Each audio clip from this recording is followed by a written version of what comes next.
긴장이 기후에서 오는 것이 아니라 경계하는 한 민족의 집단적 영혼에서 비롯된 어느 밤, 한국의 하늘은 갑작스럽게 녹색의 눈부신 빛에 의해 갈라졌다. 그것은 평범한 천둥도 아니었고 자연의 장관도 아니었다. 알려진 어떤 과학적 설명에도 들어맞지 않는 일이었다.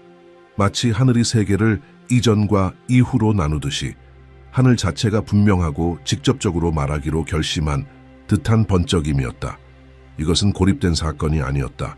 오래된 경고의 실현이었다. 지금까지 권력의 눈에 보이지 않던 누군가가 침묵 속에서 속삭인 예언의 성취였다. 지상에서는 한국이 정치적 혼란 속에 빠져 있었다. 대통령의 해임 결정은 갑작스럽고 통상적인 심판 절차를 무시한 속도로 이루어졌다.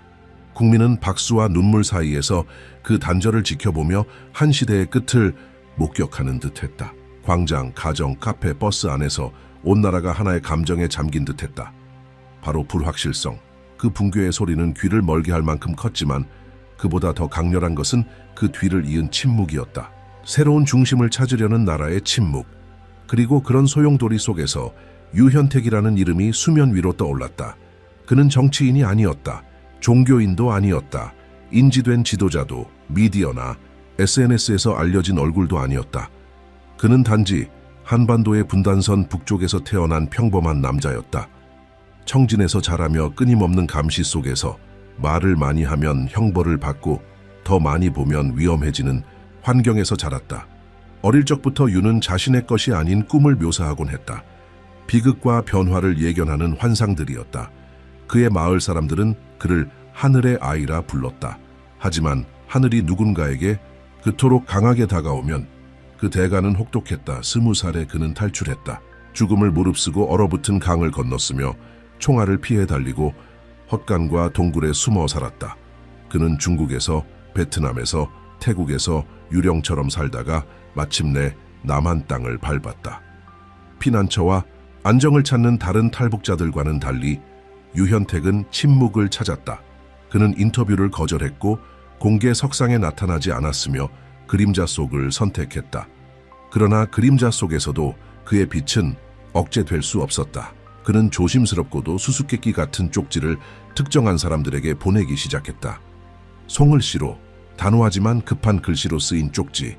그 메시지는 변화들을 예고했다. 하늘의 징조를 경고했다. 커다란 선택의 전날, 하늘을 가로지를 녹색 빛에 대해 말했다. 설명은 많지 않았지만 그 신호가 오면 그것이 한 주기의 끝이자 다른 주기의 시작임을 분명히 했다. 많은 사람들이 이를 무시했다. 일부는 비웃었고 소수만이 그것을 느꼈다. 그리고 그 빛이 나타났을 때, 다른 세상의 칼날처럼 밤하늘을 갈랐을 때 더 이상 의심할 여지는 없었다.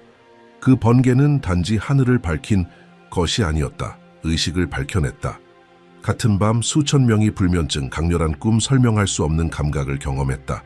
아이들은 공책에 녹색 빛을 그렸고 노인들은 잊혔던 기도를 속삭였다. 어떤 사람들은 이유도 모른 채 그저 울었다. 온 나라는 멈춘 듯했다. 보이지 않는 무언가가 각 가정, 각 마음에 스며든 것처럼 바로 그 순간 유현택은 사라졌다. 마치 그의 사명이 그 섬광으로 끝났다는 듯이, 오직 전하기 위해 와서 자신을 늘 지켜온 침묵 속으로 돌아간 듯이. 하지만 그 예언은 번개로 끝나지 않았다. 그것은 곧이어 나타날 누군가에 대해 말하고 있었다. 평범한 얼굴, 누구도 알지 못한 이름, 하지만 그의 존재는 상처의 시기에 향유처럼 작용할 인물. 박수를 구한 적도, 군중 속에서 눈에 띈 적도 없는 사람. 그러나 내면의 시대의 지혜를 간직한 자. 우리 곁에 조용히 살며 관찰하고 배우고 고통받았던 사람. 스스로 드러내지 않지만 모두가 그를 알아보게 될 지도자. 그 녹색 빛은 단지 정치적 변화의 신호가 아니었다. 그것은 하나의 영적 각성이었다. 예로부터 어떤 영혼들은 일반적인 논리를 초월한 감수성을 지닌 채 태어나는 것처럼 보인다. 그들은 먼저 보고 먼저 느끼며 말은 적지만 마음속에 아직 세상에 드러나지 않은 무언가를 간직한 사람들이다. 유현택은 은밀하게 전해 내려오는 오래된 이야기들에 따르면 그런 영혼 중 하나라고 한다. 그는 한반도의 북쪽, 감시가 끊이지 않는 곳에서 말이 감시받고 생각이 숨어야 하는 억압적인 침묵 속의 땅에서 태어났다고 전해진다. 어릴 적부터 그는 이상한 꿈을 꾸었고 반복되는 환상을 보았으며 쉽게 설명할 수 없는 감각을 느꼈다. 마을의 몇몇 노인들은 그를 하늘의 아들이라 불렀고 다른 이들은 이해할 수 없는 것을 말하는 것이 두려워 침묵했다. 시간이 흐르며 그의 가족은 당국의 감시 대상이 되었고 유현택은 운명의 무게와 억압을 느끼며 가장 위험한 길을 선택했다고 한다. 바로 탈출이었다. 그는 맨발로 얼어붙은 강을 건넜고 칼바람 속에서 숨을 몰아쉬며 속삭이는 기도와 함께 국경을 넘었다. 그 여정은 단순한 지리적 이동이 아니었다. 그것은 영적인 움직임이자 낡은 세계와 그가 느끼던 새로운 세계 사이의 상징적인 단절이었다. 그는 수년 동안 숲, 작은 도시들, 국경의 끝자락에서 숨어 지내며 이름 없이 살아갔다. 그러나 그 모든 곳에서 그를 만났다고 전하는 이들에 따르면 그는 하늘을 바라보고 글을 쓰는 일을 멈추지 않았다. 처음으로 그에게서 비롯된 것으로 여겨지는 메시지들은 단순했다. 짧고 조심스러운 메모들로 믿을 수 있는 소수에게 구전되거나 송을시로 전해졌다. 어떤 메시지는 가뭄이나 홍수, 기후 이상 현상과 관련된 날짜를 언급했고 다른 것들은 지역의 작은 사건들을 예견했으며 목격자들에 따르면 그 사건들은 나중에 놀라울 정도로 정확하게 현실이 되었다. 시간이 지남에 따라 유현택의 존재는 비록 눈에 띄지는 않았지만 우리가 흔히 예언자라 부르는 존재로 여겨지기 시작했다. 그는 한 번도 자신을 드러내지 않았고 대중 앞에서 직접 말한 적도 없었다. 그는 오직 흔적만을 남겼다. 하지만 수많은 단편 중에서도 유독 하나의 예언이 점차 힘을 얻기 시작했다. 바로 하늘에 나타날 녹색 섬광에 대한 이야기였다. 그 현상은 단순한 기상현상이 아니라 상징적이며 영적인 사건이 될 것이라 한다. 확인되지 않은 문서들에 따르면 이 예언은 국가적 중대한 결정을 앞두고 국민이 분열되고 지치며 방향을 잃었을 때 하늘이 이전에 본 적 없는 강렬한 녹색빛으로 열릴 수 있다고 적혀 있다. 그 섬광은 위로부터 내려온 조용한 신호, 일종의 영적인 인장이 될 것이며 공포를 조장하는 것이 아니라 하나의 주기의 끝과 새로운 시작을 알리는 표시가 될 것이라고 한다. 그 현상이 실제로 일어날지는 아직 아무도 모르지만 나라를 감도는 기운이 점점 더 그 예언의 세부 사항과 일치하고 있다고 믿는 이들도 있다. 이 예언을 믿는 사람들은 그 섬광이 단순한 빛이 아니라 내면의 부름과 함께 올 것이라고 말한다. 그것은 재회와 같은 감정, 사람들로 하여금 서로를 더 깊이 바라보게 만드는 불안감일 것이다. 아이들은 설명할 수 없는 빛을 그림으로 그리고 서로 모르는 이들 사이에서 초록빛 들판의 꿈이 반복되며 노인들은 잊혔던 기도를 다시 떠올릴 것이다. 정치적 분열은 더 조용한 집단적 성찰로 자리를 내어줄 수도 있다. 하지만 이 모든 것은 아직 가능성의 영역에 머물러 있다. 확실한 것은 없다. 다만 신호들과 감정들이 있을 뿐이다. 유현택은 또 하나의 말을 남겼다고 전해진다. 그것은 구전된 단편 속에 존재한다. 만약 이 섬광이 실제로 나타난다면 그 뒤에 새로운 형태의 지도자가 등장할 것이라는 예언이다. 그는 기존의 정치에서 나오지 않으며 낡은 구조에서도 나타나지 않는다. 만약 실제로 등장하게 된다면 그는 누구에게도 주목받지 않은 채 우리 사이를 걸어온 사람일 것이다. 평범한 얼굴, 권력을 탐하지 않는 인간, 그러나 더 큰 사명을 품은 존재. 그는 단순한 삶 속에서 살아왔으며 고통을 조용히 견뎌냈고 드러나지 않게 도와왔다. 그 예언은 이 사람의 이름을 밝히지 않지만 그의 존재는 말이 아니라 그가 다른 이들에게 주는 감정으로 인해 인식될 것이라 말한다. 국민은 그를 보고 알아볼 것이다. 그가 자신을 드러내서가 아니라 영원히 그를 알아볼 것이기 때문이다. 녹색 섬광이 하늘을 가로지를 때 만약 그런 일이 실제로 일어난다면 유현택의 이름이 다시 언급될 것이라고 말하는 이들도 있다. 어쩌면 그는 다시 나타날지도 모른다. 어쩌면 아닐지도. 어쩌면 그의 역할은 단지 속삭이는 것이었을지도 모른다. 씨앗을 심고 더 크고 아직 드러나지 않은 어떤 것을 위한 틈을 여는 것. 그의 최근 행적에 대한 공식적인 기록은 없다. 그리고 바로 그 점이 그가 옛날의 전령처럼 모습을 드러내기 위한 것이 아니라 빛이 스스로 말하게 하기 위한 존재로 활동하고 있다는 믿음을 더욱 강하게 만든다. 유현택에게서 비롯된 예언은 단순히 하늘의 현상을 예고하는 것에 머물지 않는다. 그 중심에는 훨씬 더 결정적인 것이 있다. 새로운 지도자의 등장이다. 그의 글과 메시지를 알고 있는 이들이 전하는 내용에 따르면 이 지도자는 기존의 방식으로 선출되지 않을 것이며 우리가 익히 아는 정치 구조로부터 나오지 않을 것이다. 그는 거대 정당의 지지도 언론의 후광도 없이 나타날 것이다. 뜻밖의 순간에 조용하고 눈에 띄지 않게 등장할 것이다. 그러나 그가 보였을 때 사람들은 외모가 아니라 본질로 그를 알아보게 될 것이다. 예언은 말한다. 그는 오랜 시간 동안 사람들 사이를 걸으며 자신의 사명을 드러내지 않고 살아왔을 것이다. 단순한 습관을 가진 평범한 사람처럼 보였고 권력 다툼과는 거리를 두고 있었지만 늘 주의 깊게 살펴보며 민중의 고통을 조용히 이해하고 있었을 것이다. 그는 두드러진 정치적 경력을 갖지 않을 것이며 어쩌면 잊힌 지역, 사회의 가장자리, 내륙의 어느 조용한 곳에서 왔을 가능성도 있다. 특권이 아닌 결핍을 통해 배운 사람, 익숙한 얼굴이지만 누구도 주목하지 않았던 사람. 그는 은퇴한 교사일 수도 있고 소박한 상인이거나 손이 굳은 노동자일 수도 있다. 예언은 그가 누구인지 말하지 않는다. 다만 그의 존재가 어떻게 느껴질지를 말한다. 그저 존재만으로도 평화를 전하는 사람. 그 지도자는 급진적인 변화를 밀어붙이거나 폭력적인 단절을 만들며 다가오지 않을 것이다. 그의 힘은 사람들의 마음에서 일어나는 조용한 신뢰로부터 나올 것이다. 그의 눈빛에는 아마도 오래된 피로와 단단한 의지가 뒤섞인 뭔가가 있을 것이다. 사람들은 이유를 정확히 설명하지 못하면서도 그를 믿게 될 것이다. 예언은 말한다. 그는 말이 적지만 귀 기울이는데 능할 것이다. 그리고 바로 그 누구도 듣지 않는 소리를 듣는 능력으로 그는 부서진 것들을 다시 모을 수 있을 것이다. 그는 명성을 원하지 않겠지만 결국 인정받게 될 것이다. 그는 권력을 원하지 않겠지만 민중의 의지로 그 자리에 오를 것이다. 예언은 그것을 집단 직관의 움직임이라고 부른다. 이념이 아닌 감각에 이끌린 국민의 각성. 또 예언 기록에 따르면 이 새로운 지도자는 세 가지 주요한 특징을 가질 것이다. 첫째는 화해다. 세대 간, 지역 간, 계층 간 깊이 갈라진 시기 속에서 그는 그 어떤 거부감 없이 양극단을 넘나들 수 있는 유일한 인물이 될 것이다. 노년층의 존경과 젊은 세대의 신뢰를 동시에 받을 수 있을 것이다. 그는 앞선 세대의 전통 언어를 이해하면서도 변화에 목마른 세대의 불안을 품을 수 있을 것이다. 이것은 억지로 만든 다리가 아니다. 그는 본질적으로 균형의 지점이 될 것이다. 두 번째 특징은 깨끗한 진실이다. 예언은 말한다.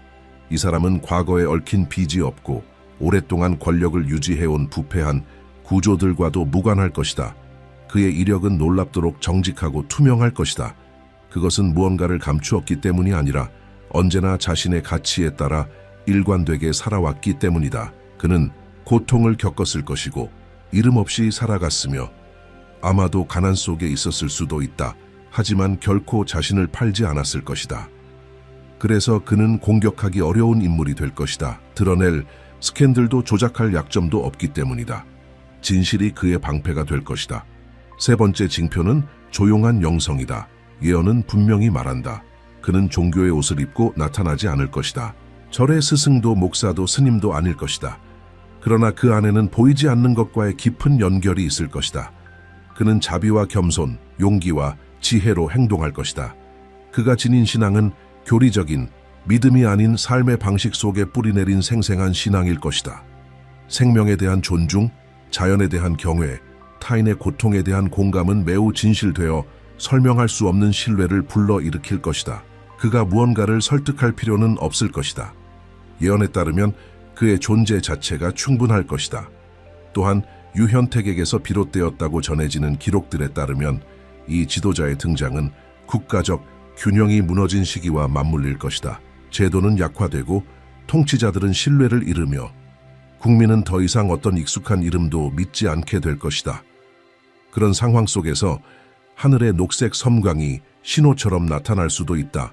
지도자가 어디 있는지를 알려주는 것이 아니라 그를 알아볼 수 있는 마음의 능력을 사람들 안에서 깨우기 위해 그 섬광은 하나의 집단적 알람이자 영적 부름이 될 것이다. 거짓과 조작에 지친 민중은 두 부류로 나뉠 수 있다. 즉시 그의 진실을 느끼는 이들과 의심 속에 저항하는 이들. 예언은 말한다.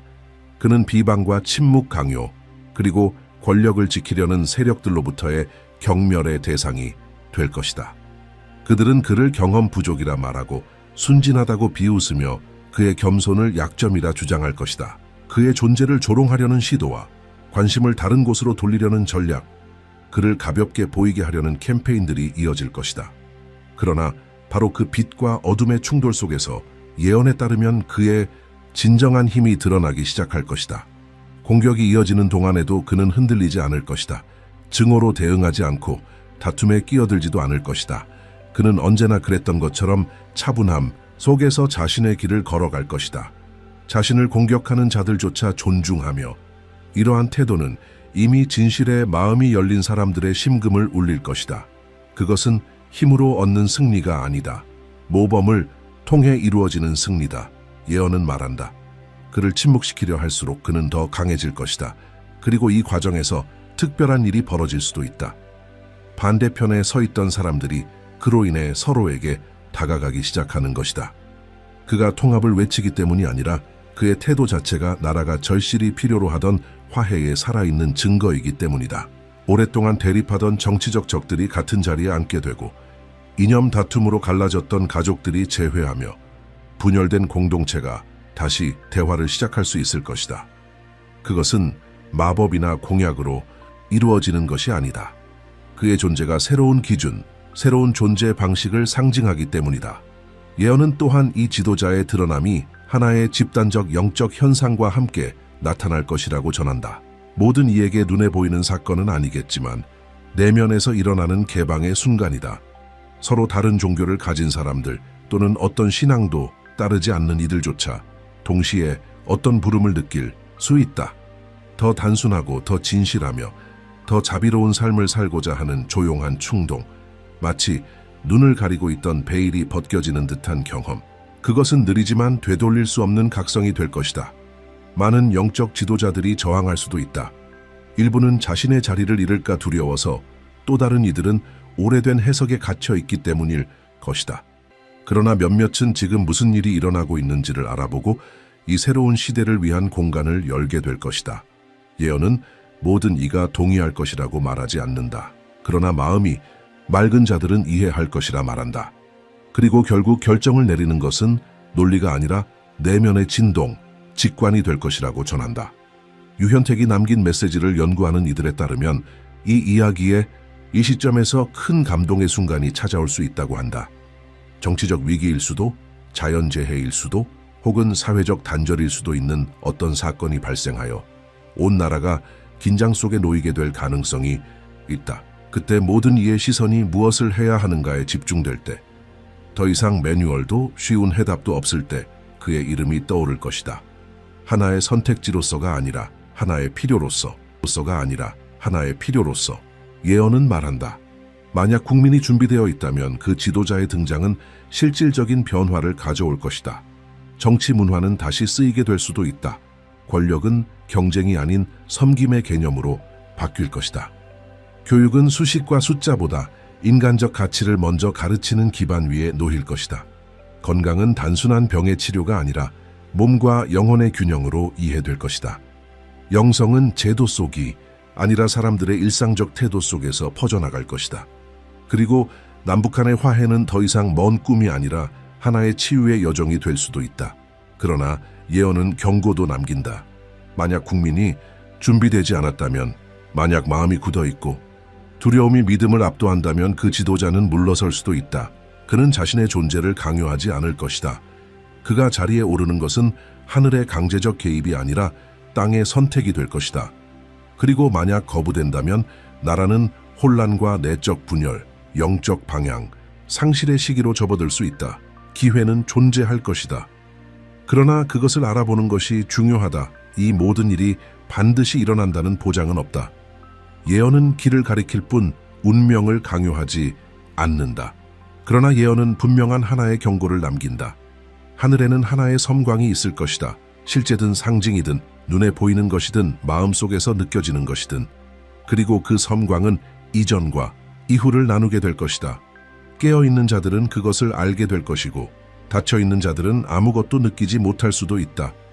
그 섬광은 설득하기 위해 오는 것이 아니다. 드러내기 위해 오는 것이다.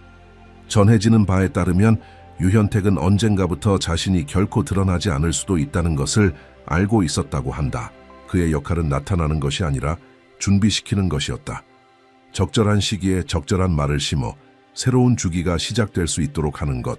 그가 아직 살아있다고 믿는 이들도 있고 이미 세상을 떠났다고 믿는 이들도 있다. 그러나 모두가 동의하는 것은 그의 메시지는 남아있고 그 섬광은 여전히 올 수 있다는 것이다. 오늘날에도 그를 찾는 사람들이 있다. 의심하는 이들도 있고 그를 잊은 이들도 있다. 하지만 진짜 중요한 질문은 그가 어디에 있는가가 아니라 각자의 듣는 자리가 어디에 있는가이다. 왜냐하면 예언의 가장 상징적인 구절 중 하나가 이렇게 말하기 때문이다. 진정한 섬광은 눈으로 보이는 것이 아니라 영으로 느껴질 것이며 진정한 사자는 나팔 소리로 선포되지 않고 마음으로 인식될 것이다. 이 영상은 종말의 경고가 아니다. 허구의 시나리오도 아니다. 이것은 모든 외형 뒤에서 무언가 더 큰 것이 움직이고 있다고 느끼는 이들을 위한 성찰의 공간이다. 보이는 것과 보이지 않는 것 사이, 지금 일어나고 있는 일과 일어날 수 있는 일 사이에 여전히 하나의 다리가 존재하고 있음을 상기시키는 공간이다. 당신 안에서 무언가가 이 말을 들으며 깨어났다면 어쩌면 당신 역시 그 섬광이 오기 전에 이미 그것을 느끼고 있는 사람들 중 하나일지도 모릅니다. 어떤 모임에 속할 필요도, 특정 종교를 따를 필요도, 모든 신비를 이해할 필요도 없습니다. 필요한 것은 단 하나인 진심으로 듣고자 하는 마음입니다. 영혼의 눈을 뜰 용기입니다. 더 진실하게, 더 자비롭게, 더 담대하게 살아가고자 하는 의지입니다. 왜냐하면 만약 예언의 시간이 정말 도래한다면 그때는 모든 행동이 의미를 가질 것이기 때문입니다. 말 한마디가 씨앗이 되고 깨어있는 마음 하나하나가 새로운 이야기를 위한 비옥한 토양이 될 수 있기 때문입니다. 어쩌면 그 섬광은 아직 오지 않았습니다. 어쩌면 그 지도자는 아직 준비 중일지도 모릅니다. 어쩌면 이 모든 것은 이제 막 시작된 것일지도 모릅니다. 그리고 그날이 오면 당신이 준비되어 있기를 바랍니다.